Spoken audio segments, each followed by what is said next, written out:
Ajudar a manter o nosso grupo é um ato de responsabilidade e amor. Contamos com você. Participe acessando o nosso site.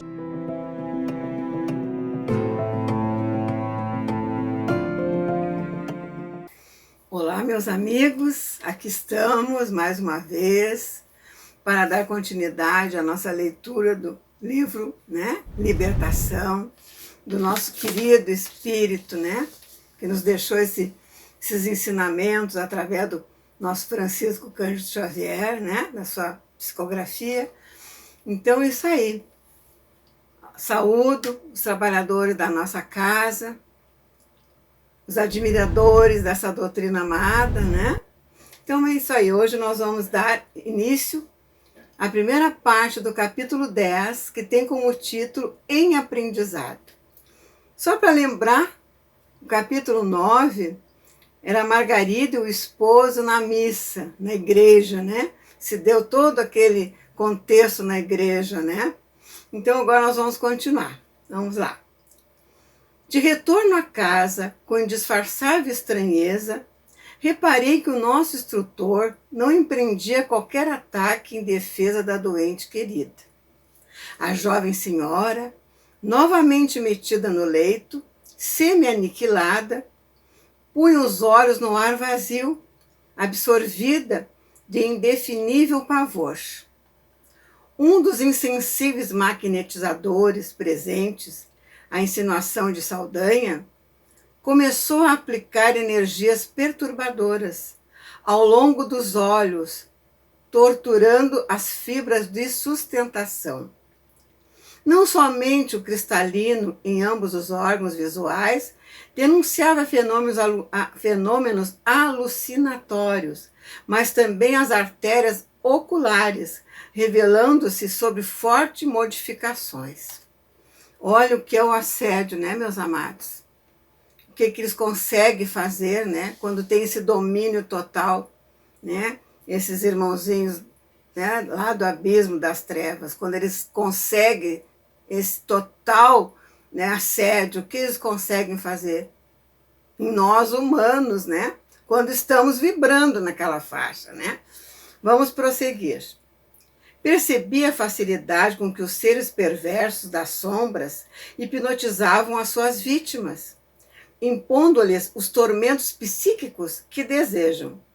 Grossas lágrimas banhavam o rosto da enferma, traduzindo-lhe as agitações interiores. Dilacerada a mente aflita e sofredora, tiranizava o coração que batia, Principite imprimindo graves alterações em todo o cosmo orgânico. Das complicadas operações sobre os olhos, o magnetizador passou a interessar-se pelas vias do equilíbrio e pelas células auditivas, carregando-as de substância escura, como se estivesse doando combustível a um motor.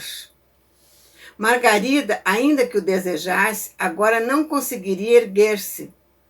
Compacta emissão de fluidos tóxicos misturava-se à linfa dos canais semicirculares.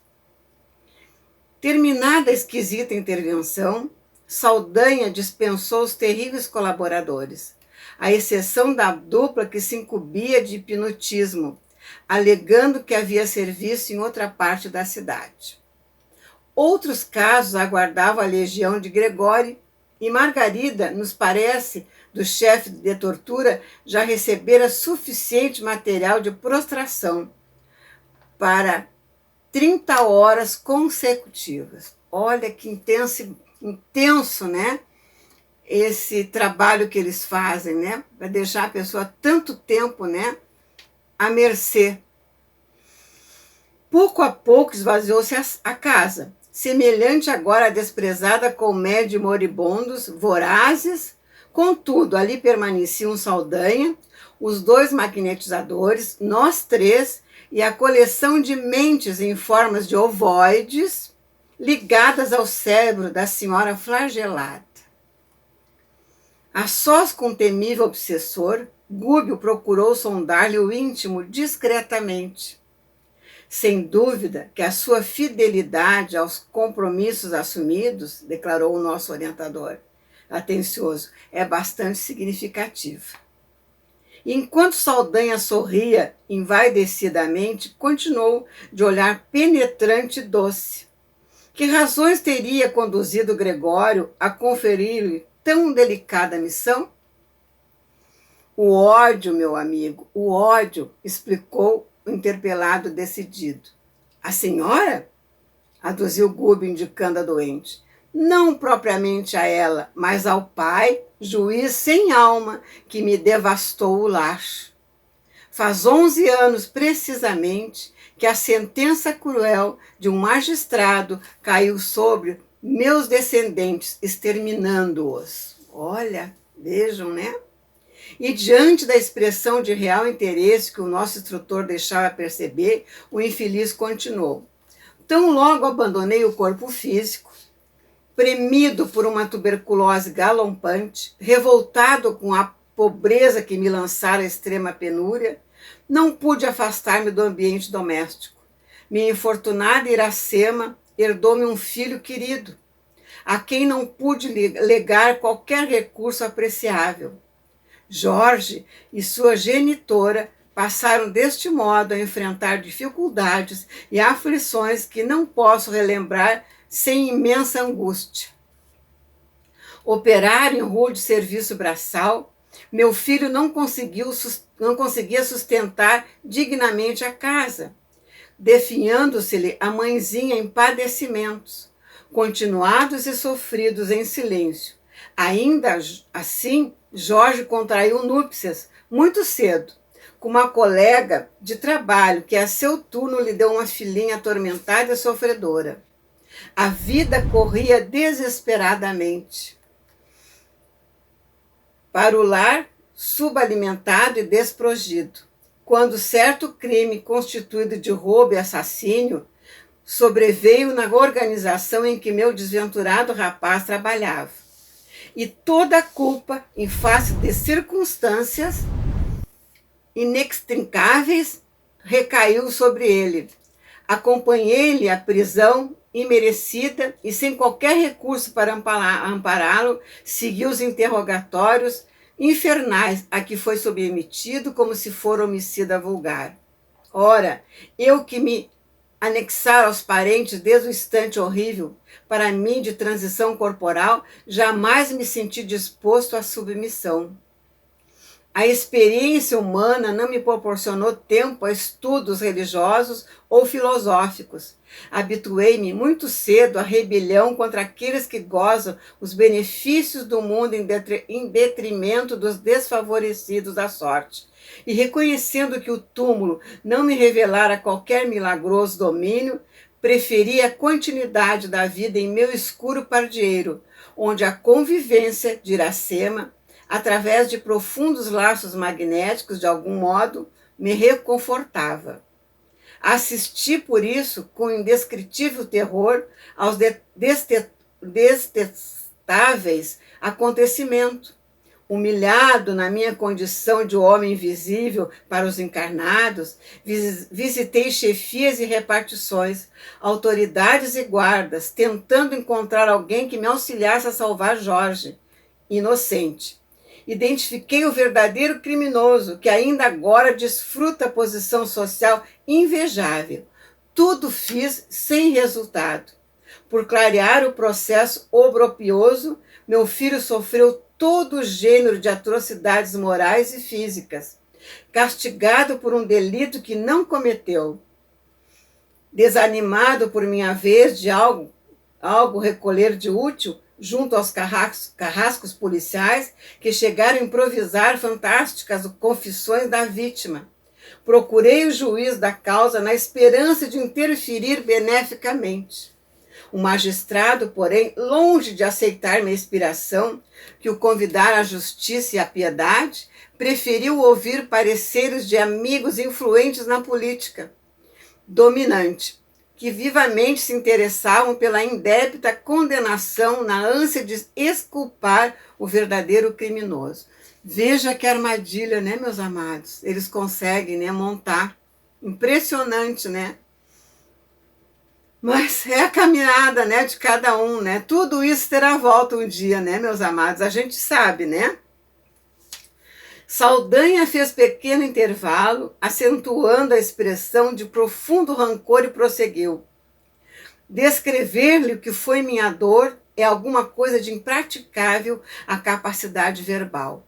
Jorge, sobre maus tratos, e Irene, minha nora, conturbada pela necessidade e pelo infortúnio, esqueceu as obrigações de mãe, suicidando-se para imantar-se ao espírito do meu pobre filho, já de si mesmo tão infeliz. Olha só, mais uma questão nesse rapaz, né? Torturado pelos sucessos aflitivos, minha esposa desencarnou num catre de indigência, reunindo-se por sua vez ao angustiado casal. Minha neta, hoje menina e moça, mas ameaçada por incerto porvir, atende a serviço doméstico, aqui mesmo nessa casa, onde translocado irmão de Margarida procura arrastá-la sutilmente a grave desvio moral. O juiz que aqui preside a Assembleia Familiar, recebendo-me em sonho as promessas de vingança, buscou colocá-la junto aos próprios parentes, empenhado em reparar-se de algum modo o seu crime. No entanto, apesar disso, meu desgosto não se fará menos enérgico. Que a família toda destruída, né? E agora a menina sozinha à mercê de uma criatura, né? Mas vamos continuar esse desfecho aqui, vamos ver o que acontece. Surpreendido, notei que o nosso orientador não ensaiava qualquer doutrinação. Pousando os olhos cheios de simpatia no interlocutor, murmurou apenas: realmente, a sementeira de dor é das que mais nos aflige. Encorajado pelo tom amigo daquela frase, Saldanha prosseguiu: muita gente convida-me à transformação espiritual, concitando-me ao perdão estéril. Não aceito. Porém, qualquer arbitre desse Jaez, meu desventurado Jorge, sob a pressão mental de Irene, dilacerada, e de Iracema oprimida, não resistiu e perturbou-se, enlouquecendo no cárcere. Foi transferido da cela úmida para misérrimo hospício, onde mais se assemelha a um animal encurralado.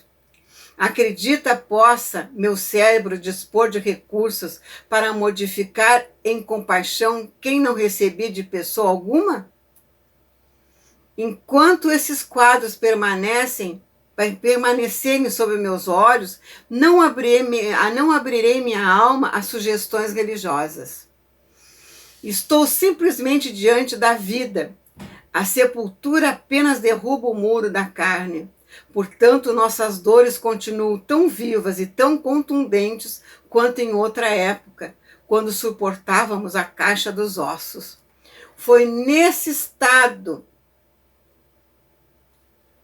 que o sacerdote Gregório me encontrou e agradou-se de minhas disposições íntimas.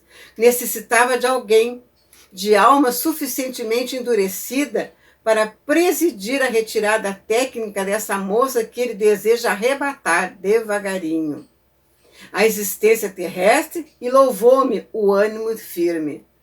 Quase sempre dispomos de servidores em massa para os cometimentos retificadores, mas não é fácil encontrar um companheiro decidido a perseverar na vingança até o fim, com o mesmo ódio do princípio. Observou que eu lhe atendi a exigência e confiou-me a tarefa. Passeando colérico olhar pelos ângulos da câmara de repouso, acentuou: todos aqui pagarão, todos. Olha a raiva, o ódio que ele tem dentro dele, né, meus amados? O que é a falta de perdão, né? O que é a falta de indulgência que a criaturinha desencarna e leva, né, para a espiritualidade, ainda montando armadilhas.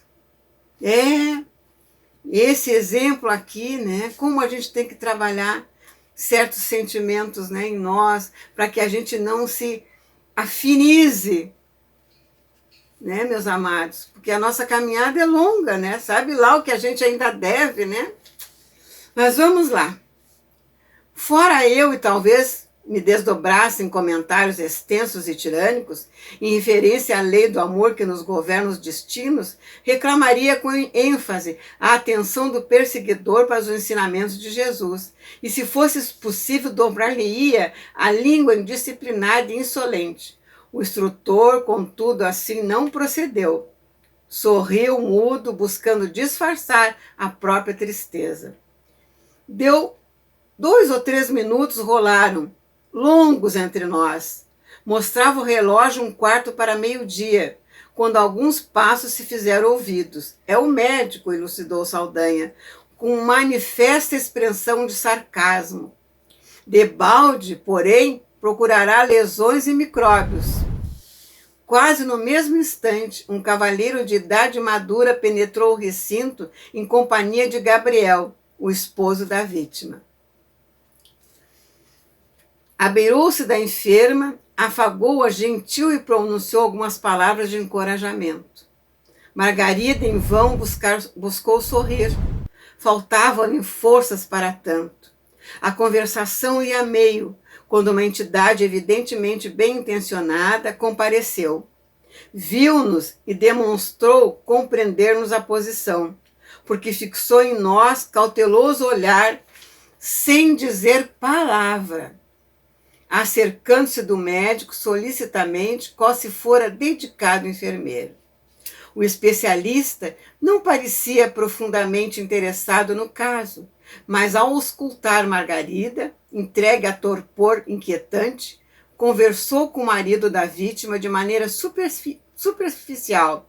Declarou que a jovem senhora, em sua opinião, certamente se mantinha sob o império da epilepsia secundária, e que, em última análise, se socorreria da colaboração de colegas eminentes para submetê-la a exame particularizado da lesão cérebro-meningia, seguido, possivelmente, de intervenção cirúrgica aconselhável.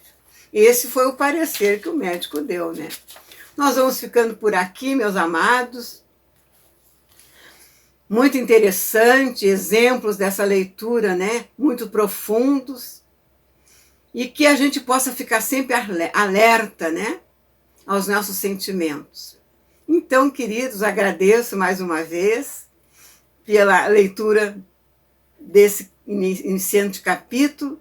Até a próxima. E que Deus nos ampare e nos dê sempre lucidez para continuarmos essa nossa caminhada dentro dessa doutrina de amor.